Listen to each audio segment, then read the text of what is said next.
In this video, we're going to be doing a speed carburetor rebuild on this Farmall H.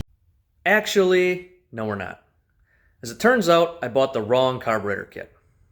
So, this turned into a you gotta work with what you got episode. And what I got was the wrong carburetor kit. I was able to use some of the parts from that kit, but I did have to make my own gaskets. So I'll walk you through how to do that. I also just gave it a really good deep clean, but in the end, we still wound up with a running carburetor. So sit back and watch my oops. So this poor old H is having some carburetor issues. The float is sticking, so it's having fuel delivery problems. It hasn't been rebuilt in my lifetime that I know of, so we're gonna go ahead and give it a once over. So I've already removed it from the carburetor, or from the tractor. I'll take you over to the bench and I'll show you what we're working with. Alright, so here's the carburetor, and you can see it's pretty crusty. I've gone ahead and cleaned off the outside a little bit, but we're going to go ahead and crack into it in a minute here. So you may have seen one of my other videos on using the deluxe carburetor rebuild kit to rebuild a carburetor on an H. I'll link it up here. So what I've actually done this time is I bought the economy version of the carburetor rebuild kit to see how good of a job it actually does.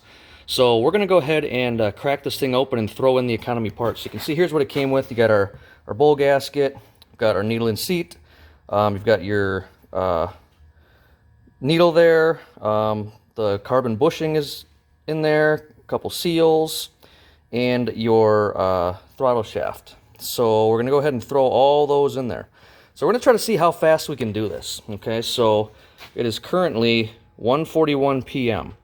So I'm going to hand off the camera and we're going to get to work here. So I'll catch you up in a minute. So our first step here is going to be to get the bowl off. So I'm going to take my 7/16 and crack these open, so I'll bring you back when we're done.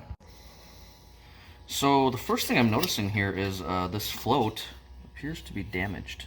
So I'm actually going to take it in the house and submerge it in water and see if it actually is sealed and floats, or if it takes on water. But just have a look here at our needle and seat.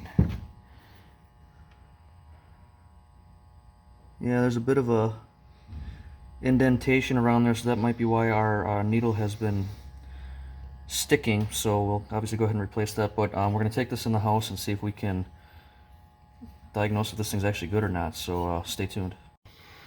Alright, so we got a bucket of water, we got our float, we're going to put it in there and see if it is taking on water. So you're really supposed to do this with warmer water, so I've been told, but what we're looking for is to see if there's any bubbles coming out of it.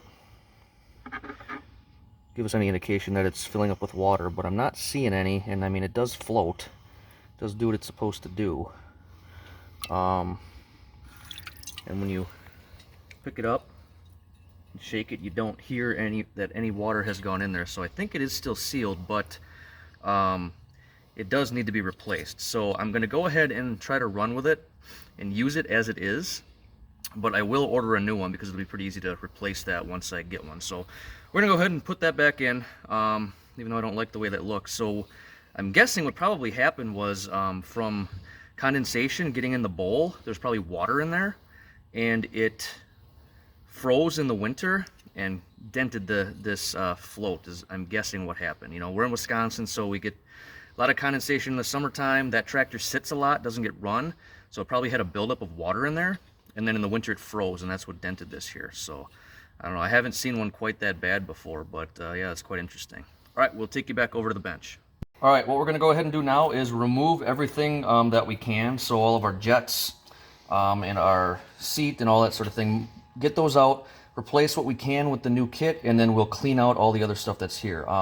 Pretty basic, I've done it, I've shown it before, but really what I'm gonna do is I'm gonna take my can of carb cleaner, spray out all the orifices, and you know, see if there's any blockages in there.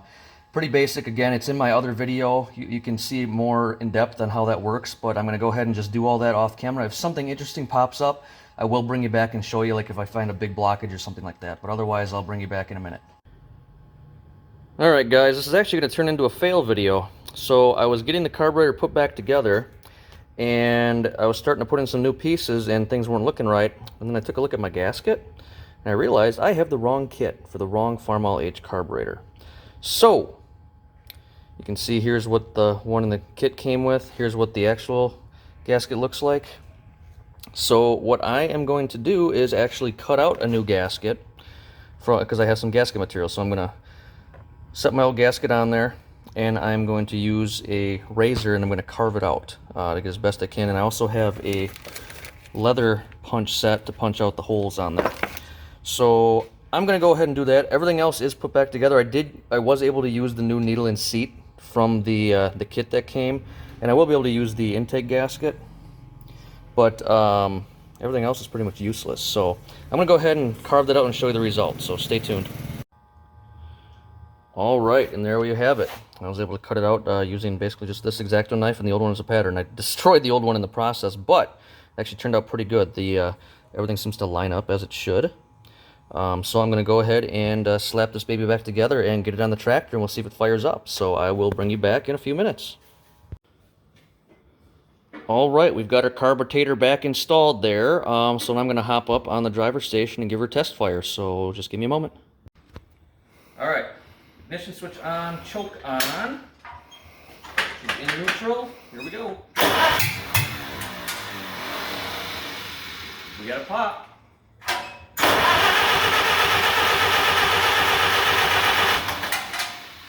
You know what, we better check to make sure there's actually gas in here. Alright, and we're back. So yeah, it was bone dry on fuel, so it always helps to check the fuel before you try to start it. Alright, ignition switch out, choke pulled, still in neutral, let's give her a shot.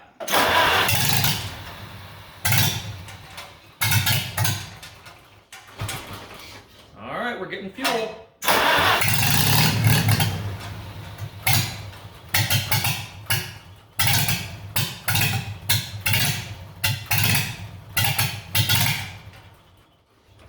Gotta get that bowl filled up here yet.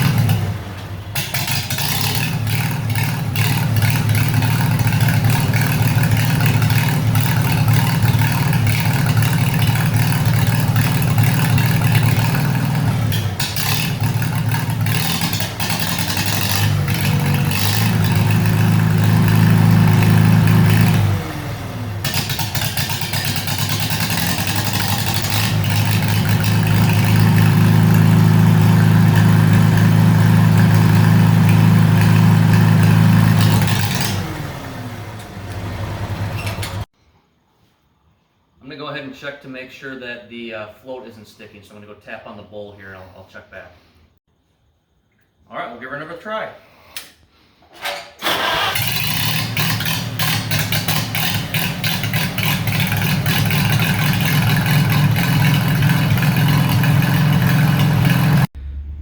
Yeah, so on recent carb rebuilds, I found that when you put in a fresh needle and seat, sometimes that needle and seat needs a little bit, I'll call it a break-in time. It'll stick for a little bit until you start running some fuel through it, and then it'll open up and things will start working as they should. So you can see the tractor sounds good.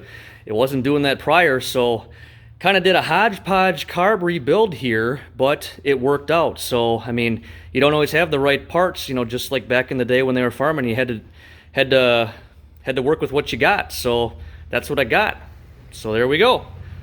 Take care, and we'll see you later.